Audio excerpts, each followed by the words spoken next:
Australian consumers could soon be forced to pay more for confectionery, furniture and many other items due to an international shipping crisis causing massive freight delays. The threat of Houthi militants attacking ships in the Red Sea has forced vessels to take a different route, adding weeks to their journeys and creating congestion at the port of Singapore. Now, adding to that congestion, a rush of exports from China to the US as companies race to get ahead of potential new tariffs, which could be imposed if Donald Trump is re-elected. Joining me now to break this down is independent economist Chris Richardson. Chris, thank you for joining me. Firstly, why could this situation push up prices? Because shipping costs affect the cost of almost everything. Australia is a big trading nation. We rely a lot on imported goods, and those costs are difficult to avoid. Now, in some cases, the extra shipping costs, and they've gone up a lot, they've doubled in the last 2 months alone. Sometimes it doesn't matter if it's something like a diamond ring, if it's small, if it's light, and it's expensive, then shipping costs don't matter. But if it's big and it's heavy and it's not otherwise enormously expensive, shipping costs make or break. Think of a piece of furniture, for example. That means there are a bunch of cost pressures on the rise again. And is it likely those prices will go down again if this crisis eases? Yeah, but it's going to take some time.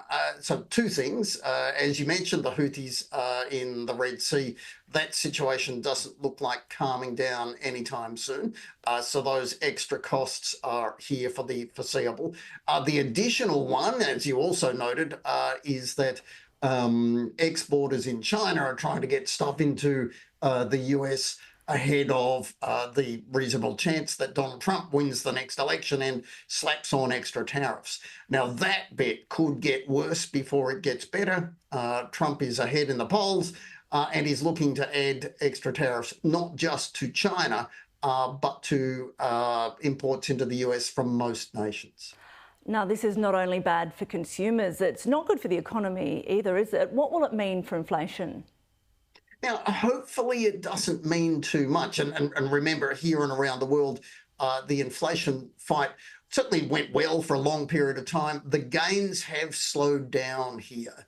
And that is part of the reason why in early August, the Reserve Bank is going to consider an interest rate increase. What is happening in shipping costs will be a factor that makes it a little more likely that they do jump. The most likely thing, though, is that they don't. And I would say people shouldn't get too lost in the will they or won't they with that next interest rate decision. The key point, I think, is that high interest rates are going to hang around for quite some time, longer, I suspect, than most families and businesses otherwise realise. Is there anything that could be done to ease the potential inflationary impact of this situation? Not a lot, no. Remember, these are world events, impacts in, from the war in Gaza to the wider conflict with the Houthis in action. Things, the likelihood of big tariff increases in the US. These aren't things that Australia can affect. We have this particular tiger by the tail. The government has been trying to reassure Australians by saying a number of cost of living measures have now kicked in, such as tax cuts and power bill relief. Is there risk that those measures could be swallowed up by inflation? I don't think so, but they aren't costless. The big gains for taxpayers and electricity users are going to broadly be offset by bad news for borrowers. Now, that may or may not show up as an interest rate increase. As I say, the key is more the point that interest rates stay higher for longer. But no, there isn't a magic wand for governments to wave to solve a cost of living crisis. And what they're doing is, of course, addressing the symptoms as they hand out big tax cuts, big electricity rebates, and a bunch of other things, pushing extra money into the economy. That is a challenge for the Reserve Bank.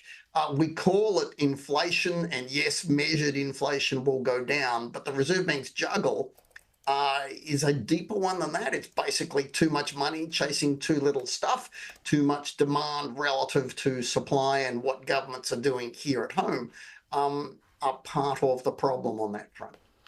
Chris Richardson, thanks very much for your insights. We will have to leave it there, but great to hear your thoughts.